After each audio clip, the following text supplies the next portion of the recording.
Best seen eyes of a Swami. Interior, ashram hall, evening. Everyone is gathered on their mats for active meditation class, led by Niraj. He sits cross-legged, waiting for everyone to arrive. Are we ready? Okay. Today, class, we are going to do a meditation technique that I like to call cycle of life. It works like this. Niraj sits down opposite David. We'll sit opposite our partners. I will inhale through my nose and exhale through my mouth. David, in this case, will do the exact opposite of me. He will be exhaling from the mouth while I'm inhaling through the nose. You'll fall into sync. The whole while, maintain eye contact with your partner. Look away as little as possible. Whole time, looking in their eyes. Okay? Now we'll all sit in 2 lines, and whenever I say switch, one of us will get up and move to the next person. We'll do this until we've all been partners. And start. Liv is paired with Kara first. Everyone starts breathing deeply in and out. They smile and laugh at first, feeling awkward, but they never break eye contact. The more they breathe, the more they get into rhythm. She finds herself getting lost in the deep, engulfing blue of Kara's eyes. She notices for the first time how truly beautiful they are. Breathe faster. Deep, quick breaths. Niraj shows them by example how their breaths should be. The breathing in the ashram becomes louder and quicker.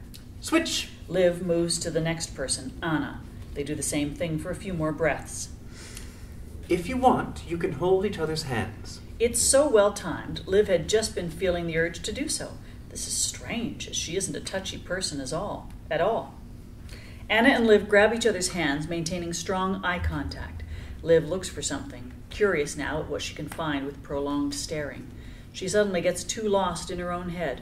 Her body becomes tense. Switch! Liv is with David now. They exchange a smile and hold hands, cycling each other's air and energy.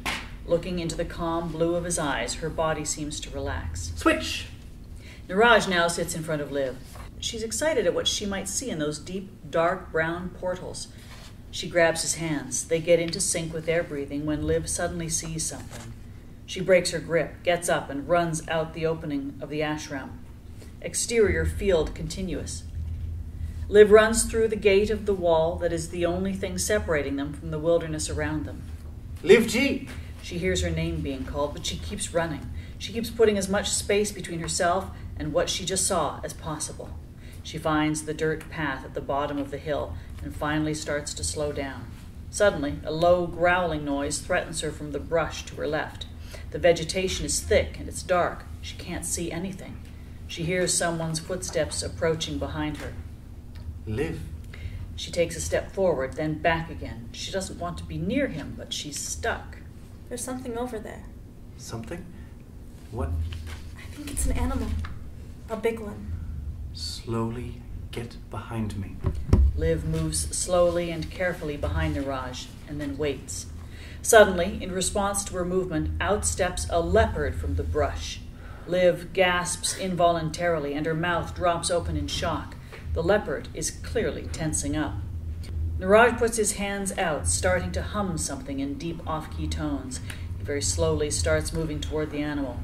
Liv is frozen in shock and awe at the same time. The humming gets louder and stronger until his notes have started to echo across the valley. He walks closer and closer to the leopard. Liv starts to step toward him to grab him, but he sticks one of his hands out behind him, signaling her to stay back. He inches closer and closer toward the animal. It's frozen in its spot, listening to Niraj's song and almost seeming to be enchanted by it. Its muscles appear to relax a little. Finally, it makes a movement. Liv's eyes open wide in fear, but the animal simply turns around and leaps back into the brush. Niraj turns back to Liv, finally. Without thinking, she leaps into his arms. Thank you. I'm sorry. He holds her for a second, then pulls her away from him, holding her arms and looking her in the eye matter-of-factly. Let's go. They walk back together toward the ashram. Not too fast, eh? Not too fast. How did you do that? Old technique I learned from my grandfather. Normally, when a leopard comes too close to the ashram, we shoot off guns into the air to scare it away. But in this case, I did not have a gun, and I was too close to her to try and use any scare tactic. She would have pounced. Her? How did you know it was female? Well, because song would not have worked if it was a male. Liv looks at him, eyes and mouth wide open.